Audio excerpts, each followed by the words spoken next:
জিন্দেগি পশুত্ব অর্জন করিয়া খাওয়া ও ঘুমের মধ্যে বাথরুমে সারার মধ্যে আপনার ছেলে মেয়েকে পয়দা করার মধ্যেই আপনার জিন্দেগি খরচ করিয়া ফেলবেন।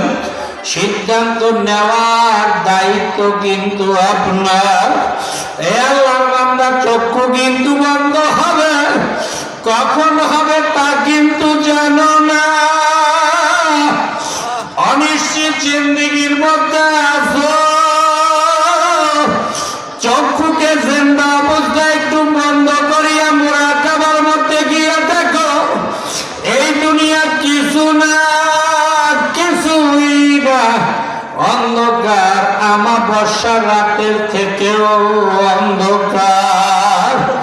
এই দুনিয়ার পাগলের দলের জন্য দুনিয়াকে চেন, দুনিয়ার যদি কোন পরিচয় লাভ করতেই পারো, এই দুনিয়াকে যদি চিনতেই পারো, আল্লাহর ফজল ও করমে মাওলার পরিচয় পাবা। কোন এক আল্লাহওয়ালা ডাক দিয়া কয়, হাকিকত সে তু দুনিয়া দেখ, খবর হ্যায় দুনিয়া কি নুমাইশ পর নজর হ্যায়। এ দুনিয়ার পাগলের দল, একটু চক্ষুকে বন্ধ করো, বন্ধ করিয়া একটু দুনিয়ার দিকে তাকাও।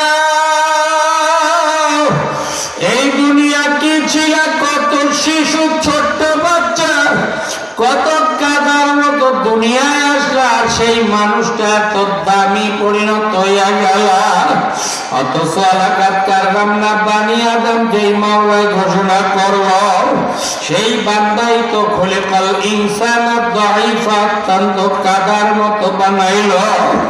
এই বান্দাকে এত কাদার মতো দুর্বল বানাইয়া সব থেকে দামি ঘোষণা করার মাধ্যম কিন্তু একমাত্র কলম। এই কলমের চিকিৎসা করো, কলমের একমাত্র চিকিৎসা মাওলার জিকির। মাওলার জিকির খুব বেশি পরিমাণে করো। উযকুরুল্লাহ যিকরান কাসীরা ওয়া সাব্বিহুহু বুকরাতান ওয়া আসীলা। যদি বেশি পরিমাণে জিকির করতে পারো, এই অন্তরের মধ্যে থেকে সব গায়রুল্লাহ বের হবে।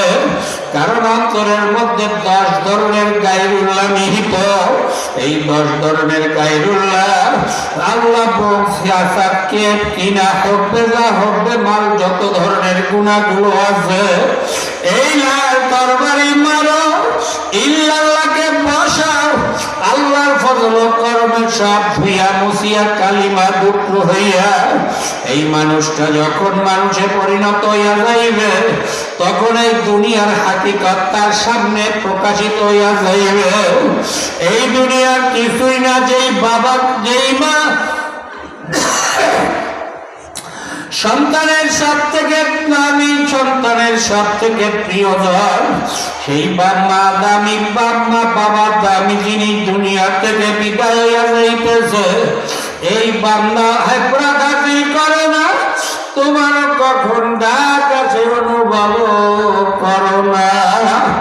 এর জন্য এই মানুষটা মানুষে পরিণত হইতে চাইলে এই অন্তরটাকে পরিচ্ছন্ন করো, অন্তরকে পরিচ্ছন্ন করো।